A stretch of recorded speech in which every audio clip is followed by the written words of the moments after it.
안녕하세요.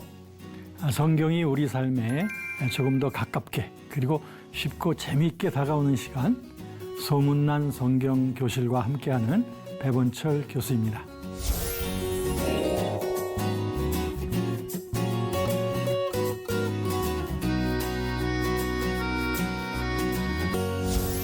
여러분, 지난 시간에 저희들은 경건 생활에 우리에게 큰 본을 보여줬던 17세기 경건주의에 대해서 그 장단점에 대해서까지도 살펴보았습니다. 이어서 오늘은 여러분 부흥 하면은 생각나는 인물 중에 18세기의 존 웨슬리, 그분의 부흥 운동을 우리 다루려고 합니다. 오늘 이 주제와 함께 저와 여러분들의 심령 속에 부흥의 불꽃이 활짝 피어올랐으면 좋겠습니다.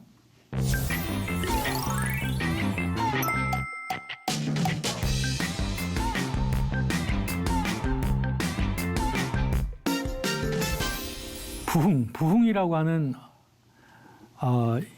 그 열망을 우리가 많이 갖고 있습니다. 얼마 전에는 미국 켄터키주 웰모아에 있는 그 에스베리 대학교에서 있었던 그런 영적 각성 운동이 부흥의 커다란 확산으로 이어지기를 바라는 그런 많은 분들의 열망이 있었던 기억도 있습니다.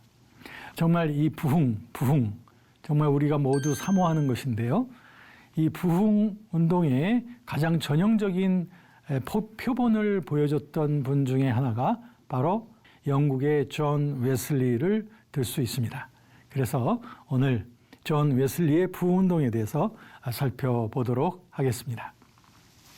오늘의 주제는 존 웨슬리 부흥 운동 바로 알기, 이렇게 잡아봤습니다. 자, 이분이 존 웨슬리, 아주 근엄한 모습입니다. 이분이 영국의 부흥 운동에 큰 역할을 했고, 오늘날 세계적으로 감리교뿐 아니라 여러 가지 성결 운동의 많은 교파의 하나의 선두주자였고 하나의 프론티어였다라고 볼 수 있는 존 웨슬리가 되겠습니다. 존 웨슬리에 대해서는 이제 여러 가지 설명을 할 수 있겠지만 아주 간략하게 존 웨슬리에 대한 설명을 제가 드리도록 하겠습니다. 존 웨슬리가 태어났던 그 시대는 영국의 아무래도 산업혁명의 그런 시대였습니다. 그래서 그 도시가 신속하게 공업화되어져 가고 많은 일꾼들이 도시로 몰려들었고요. 그러다 보니까 도시마다 여러 가지 퇴폐적인 그런 문화들이나 이런 것들이 일어남으로 말미암아 도덕적으로 상당히 혼란스러웠던 그런 시대이기도 했고, 그런가 하면 그 당시에 17세기 때에 그 계몽주의가 일어나고 그 이어서 합리주의적인 그 자연신론이 교계에도 영향을 많이 미치게 되는 거죠. 이 자연신론은 또 한마디로 말하면 이신론이라고도 말하는 것인데요. 이것은 하나님이 이 세계 속에 어떤 법칙, 질서를 만들어 놓고 더 이상 관여하지 않는다는 거죠. 하나의 그 합리적인 신론이라고 해야 될까요? 이렇게 말씀드릴 수 있는데요. 이런 것이 종교계와 철학계와 대중의 의식세계를 지배하는 그런 시대였으니까 교회에도 이 영향이 불어닥치게 되니 교회의 그 경건과 영성에 상당한 폐해가 시작이 되었습니다. 그러면서 사람들의 신앙이 경직되어지고 세속화되어져 가게 되니까 결국에 교회의 여러 가지 의식들도 형식화되어져 가고, 따라서 이와 같은 교회의 침체 현상은 정치적으로도 또 사회적으로도 교육적으로도 경제적으로도 여러 가지 어려움을 불러일으키게 되는, 어떻게 보면 요즘 말로 하면 총체적인 위기의 시대가 바로 이 당시의 18세기 영국이 아니었던가, 이렇게 생각되던 시대에 웨슬리가 태어나게 됐고, 그리고 이 웨슬리는 이제 대대로 그 목사님 가정에서 태어났는데 웨슬리의 그 선조를 보면은 청교도의 영향을 크게 받은 그 할아버지들이 있었고요. 그리고 자기 아버지도 청교도의 영향을 받고 자기 집안 전체가 청교도적인 영향을 받았죠. 그럼에도 불구하고 또 영국 교회 그 당시에 그 하이처치라고 해서 그 당시 영국에는 하이처치와 로우처치로 이렇게 나누면서 하이처치는 고교회라고 해서 공식적인 교회죠. 그리고 로우처치는 거기에 들지 못하는 그런 교회들인데 그런데 그 웨슬리의 아버지 같은 경우도 이제 영국 국교회의 목사가 됨으로써 하나의 영국 교회의 고교회적인 영향도 있고 그리고 가정에는 청교도의 그 로우 철치의 그런 영향도 깊이 있었습니다. 아무튼 가정 속에는 이 청교도 영향이 많이 분위기가 잡혀져 있었는데 특히 웨슬리의 어머니 그 수잔나 웨슬리는 그 10명도 훨씬 넘는 15명이나 되는 그 자녀들을 청교도적으로 엄격하게 그 경건하게 어려서부터 교육을 시켰습니다. 웨슬리는 이제 옥스퍼드 대학에 들어가서 거기에서 크라이스트 처치라고 하는 그런 그 신과 계통의 대학을 다니면서 친구들하고 같이 또 자기 동생하고 같이 홀리 클럽을 만듭니다. 신성 클럽이죠. 여기에서 그들은 지난번에 우리가 보았듯이 그 경건주의 스패너가 작은 소 모임을 통해서 전체로서의 교회를 갱신시킨다고 하는 그런 이상처럼 이 홀리클럽이 그런 소그룹이었습니다. 그래서 경건을 훈련하는 그러한 소그룹이었죠. 그래서 여기에서 전도도 하고 예배도 하고 성경 연구도 하고 기도도 하고 그런데 그들은 아주 철저한 시간도 철저히 지키고 그들의 규칙도 철저히 지켰기 때문에 주변에서 그 사람들에게 별명을 붙여주기를 메소디스트라고 규범, 메소드라고 하는 건 어떤 방식, 어떤 규범 이런 걸 말하는데 너무 철저하게 이런 걸 지키니까 규범주의자라고 합니다. 오늘날 이 규범주의라는 말을 우리나라 말로 감리교라고 이렇게 번역이 되어서 우리 감리교도가 있죠. 감리교 교단이 있습니다. 이것이 원래는 이런 규범주의라고 하는 철저하게 이런 것을 지킨다. 그래서 웨슬리가 강조했던 건 뭐냐면 경건주의 스패너도 역시 경건을 강조했듯이 웨슬리도 경건을 강조하면서 특별히 이 뉴 버스, 새로운 생명, 그러니까 우리가 거듭남이죠. 거듭남의 이 은혜와 또 더 나아가서 그리스도인의 완전, 이 크리스천 프로피션 이 두 가지가 웨슬리가 강조했던 굉장히 중요한 메시지의 축이었습니다. 웨슬리는 모든 크리스천들이 다 이 거듭남의 은혜 속에 있어야 된다는 것을 강조했고 더 나아가서 거듭날 뿐 아니라 이 그리스도인의 완전의 상태에 들어가야 된다. 이 그리스도의 완전이라는 게 뭐냐? 이 완전이라고 하는 이 perfection이라는 말이 좀 우리에게 오해를 좀 불러일으키기도 합니다. 완전? 아니 그러면 어떻게 신자가 살아있을 동안에 하나님처럼 완전해질 수 있단 말이냐? 이런 말이 아닙니다. 웨슬리가 말한 이 그리스도의 완전이라고 하는 말은 좀 오늘날 우리가 이해할 수 있는 말로서 쉽게 표현한다면 영적 준비라고 말할 수 있어요. spiritual equipment라고 이렇게 말하는데 영적 준비 상태. 그러니까 그리스도인들이 승리롭게 신앙생활할 수 있는 영적 준비가 갖춰진 상태, 또 하나님을 전심으로 사랑하고 이웃을 사랑할 수 있는 그러한 영혼의 상태가 갖춰진 상태, 또 죄의 유혹이 다가올 때 그것을 효율적으로 물리칠 수 있을 만한 그런 무장이 되어 있는 상태, 이걸 영적 준비 상태를 크리스천 프로피션이라고 말합니다. 사실 이 완전이라는 말이 오해가 심해서 제가 이렇게 풀어드리는 말입니다. 웨슬리는 이 그리스도의 완전이라는 말이 뭐 하나님처럼 거룩함에 있어서 완전하다고 하는 그런 뜻으로 한 것이 전혀 아닙니다. 이것은 우리의 신앙이라고 하는 것이 어린 신앙도 있고 좀 장성한 신앙도 있을지 몰라도 영적인 준비가 돼야 된다라고 하는, 그래서 영적 준비가 딱 갖춰져 있는 상태의 사람을 크리스천의 완전의 은혜를 경험한 사람이다. 이렇게 말하게 된 거예요. 그러니까 이것이 이제 웨슬리에게서 매우 중요한 두 가지였다. 그 다음에 웨슬리는 교회에 대해서 어떻게 생각을 했을까? 그리고 교회에 대한 어떤 활동을 했을까? 중요한 것은 웨슬리는 이 두 가지, 하나는 갱신, 교회의 갱신과 또 하나는 교회의 일치성, 이 두 가지를 같이 굉장히 존중했던 사람입니다.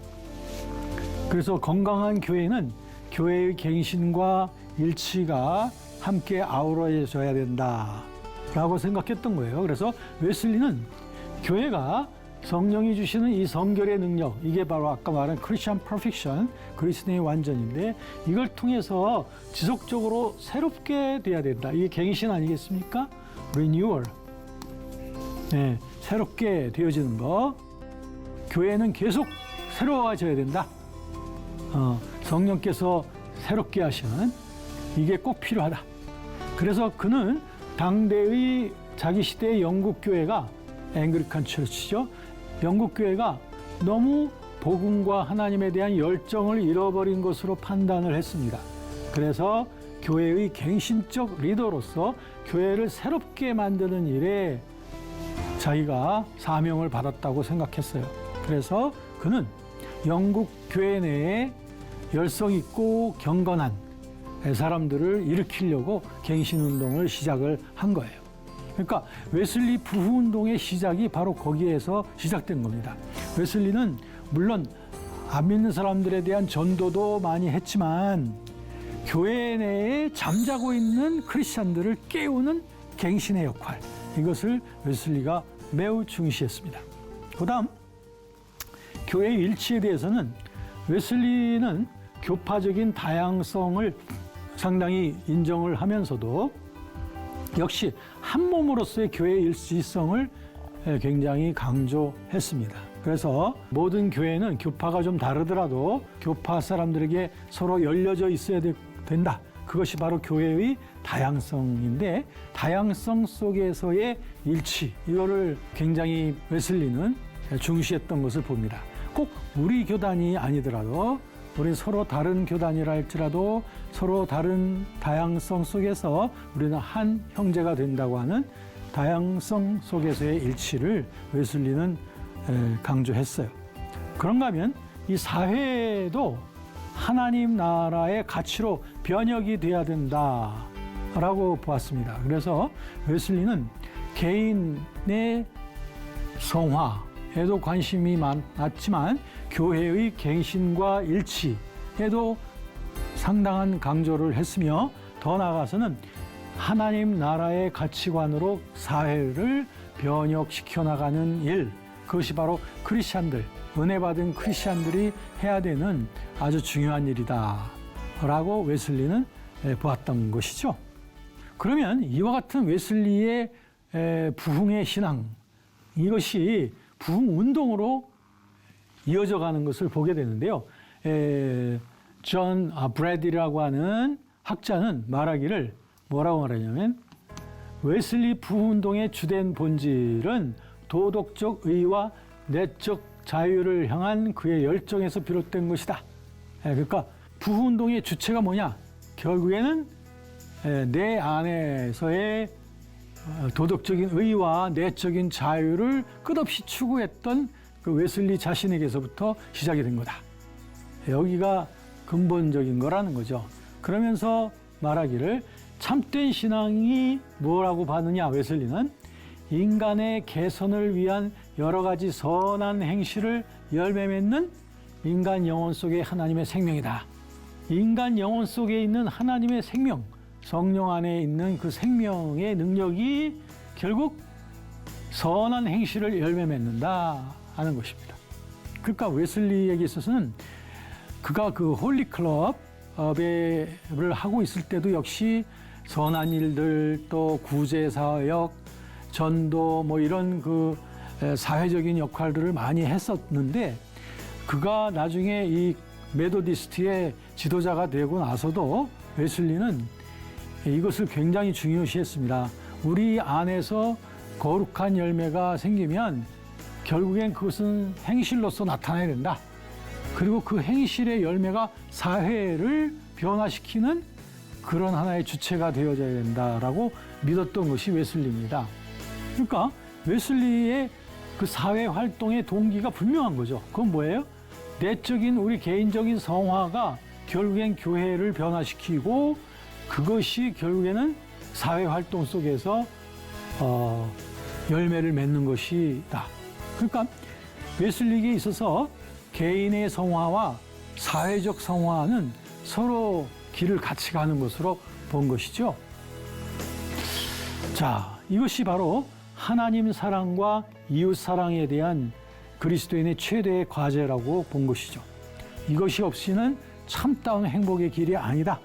그러므로 하나님께 대한 사랑이 첫 번째고 두 번째는 그 사랑 가지고 또 이웃과 사회를 사랑하는 것이다.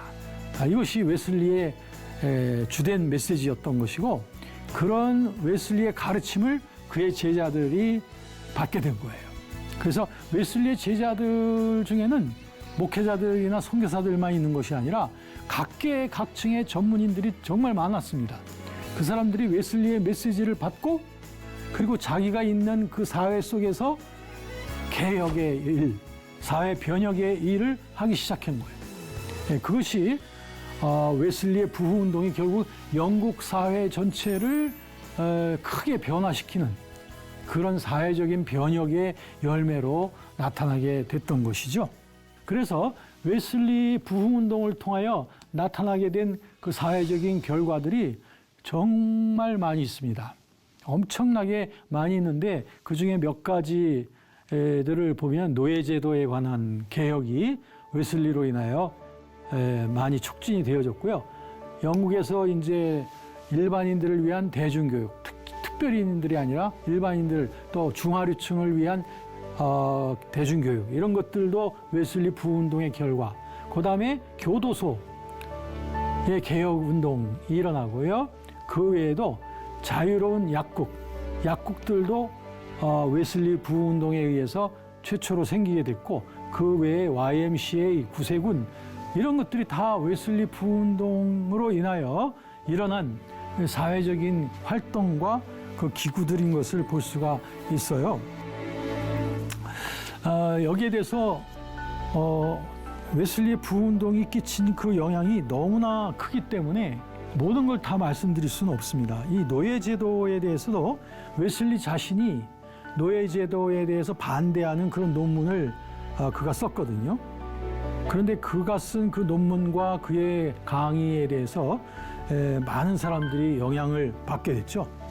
그러면서 결국에는 영국 내에서 노예 해방령이 일어나게 되고 또 나아가서 미국에서도 여러분 알다시피 에이브라함 링컨 대통령의 그러한 적극적인 그러한 천명 속에서 이런 노예에 대한 해방의 선언들이 또 갖춰지게 된 것을 보게 됩니다.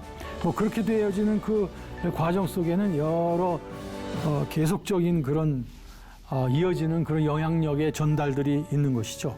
그런데 어쨌든 미국과 영국 등지에서 노예가 해방되어지는데 웨슬리가 끼친 영향이 적지 않다라고 볼 수 있는 거고요. 또 대중교육 아까 말씀드렸죠. 그다음에 존 하워드를 말씀을 드리면 존 하워드도 역시 웨슬리의 제자 중에 한 사람입니다. 그는 특별히 교도소가 죄인들을 다루는 것이 너무나 척박하고 너무 열악한 그런 상황이기 때문에 최소한의 그 인간적인 대우도 받지 못하고 있는 그런 열악한 교도소의 환경을 개혁해 나가는데 웨슬리는 이 존 하워드와 함께 애를 많이 썼습니다. 이런 것은 벌써 웨슬리가 전에부터 이런 곳을 많이 찾아다니면서 사회의 구석진 곳들 또 암울하고 억눌린 곳들을 찾아다니면서 구제 사역을 많이 했거든요. 이런 데서 얻어진 웨슬리의 그런 어떤 분별력 이런 것들이 결국에는 제자들의 힘을 통해서 이런 것들이 개혁이 됩니다. 그래서 이 존 하워드 같은 사람들은 교도소를 그 당시 많이 개혁했다고 해서 현대 교도소 개혁의 아버지다라고 하는 이런 일컬음을 받게 됐습니다. 그 밑에 나와 있는 그 자유로운 그 약국들을 만들었다고 하는 거, 이것도 웨슬리가 했던 일 중에 하나이고요.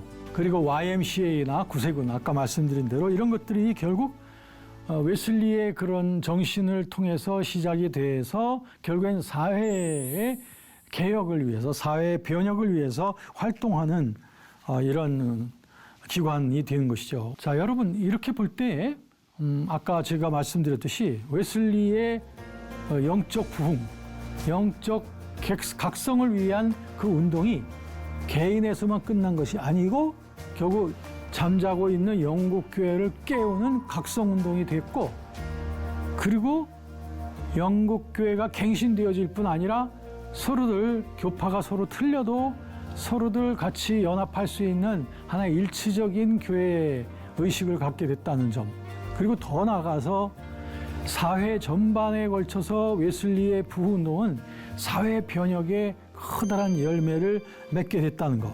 이와 같은 웨슬리가 사회의 각계각층을 면밀히 관찰하면서 그들의 니드를 살폈던 그의 관찰, 그리고 하나님의 보편적 사랑이 결국엔 사회 구석진 곳곳까지 다 미쳐야 된다고 보는 그의 확신, 그러기 위해서는 무엇보다도 개개인들이 먼저 그리스도인의 완전, 즉 영적 준비되어진 상태 속에서 하나님 사랑과 이웃 사랑의 준비가 돼야 된다는 것. 그렇게 될 때 그 준비되어진 그 교회와 함께 사회를 변혁시켜 나갈 수 있다고 하는 것. 이것이 오늘날까지 그리스도인들의 그 사회적 책임을 우리가 중시하고 또 필요로 하고 있는 오늘날을 위한 아주 매우 중요한 메시지가 거기에 담겨져 있는데, 그 웨슬리 부운동을 통해서 얻어진 그 핵심적인 메시지를 저는 이렇게 세 가지로 함축할 수 있다고 봅니다. 하나는 개인적인 것, 하나의 공동체적인 것, 하나의 사회적인 것입니다. 이 세 가지의 핵심 가치가 잘 나타나게 되어질 때 우리들은 그것을 부흥이라고 말하기에 손색이 없다. 그럼 개인적으로 볼 때는 이런 부흥의 가치가 뭐냐? 그 신자의 회개라는 거예요. 신자들이 더 깊은 회개 속으로 들어간다는, 더 깊은 각성을 갖게 된다는 거죠. 계속 몇 주간에 걸쳐서 있었던 그 에스베리 대학교의 그런 그 기도와 찬양에 연속되어진 그러한 것이 오늘날 세계의 많은 기독교인들에게 커다란 위로를 주었는데요. 그것이 하나의 개인적으로 보면 repentance of believers, 신자들이 더 깊은 회개 속으로 들어가는 그 현장이 바로 에스베리 그 현장이었다라고 말할 수 있습니다. 그런데 그와 같은 기도와 회개와 각성운동이 거기에서만 끝나는 것이 아니라 그것이 다른 대학교로도 확산이 되어져 가고 다른 교회에도 이와 같은 운동들이 일어나게 되고 한다면 그것이 하나의 교회의 갱신과 일치로 이어져가는 부흥의 핵심 가치의 의미가 있는 것이다 하는 거죠. 그런데 이제 그것에서 우리가 좀 더 기대해야 되는 것은 뭐냐면, 그렇다면 교회가 새로워지고 하나가 되어질 때는 교회가 몸담고 있는 그 세계 속에서 교회의 힘이 나타나게 되는 건데, 그것은 갱신되어지고 일치되어진 교회를 통하여 결국 사회 변혁이 일어나게 됩니다. 예수님께서 마태복음 5장 16절에 너희는 세상의 빛이라고 말씀하시고 소금이라고 말씀하셨지 않습니까? 이것이 사회 변혁의 열매로서 나타나게 되는 거예요.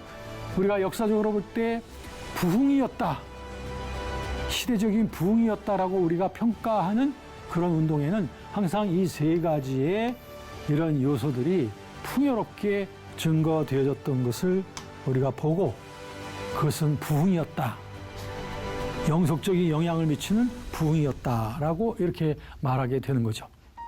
자, 여러분, 우리들은 이런 부흥의 주체가 되어지기를 원합니다.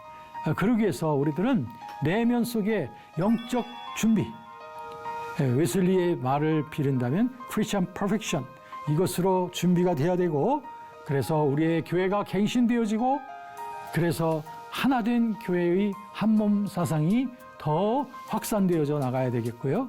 이를 통해서 하나된 교회의 힘을 통하여 사회를 변혁시켜서 하나의 나라로 이루어가는 이런 놀라운 부흥의 시대 우리가 보기를 원합니다. 여러분, 오늘 유익한 시간 되셨나요?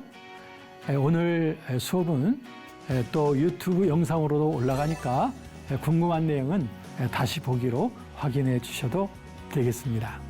여러분, 다음 시간에도 계속해서 흥미로운 주제로 여러분을 향하여 다가오도록 하겠습니다. 행복한 시간 되시고 다음 시간에 뵙겠습니다.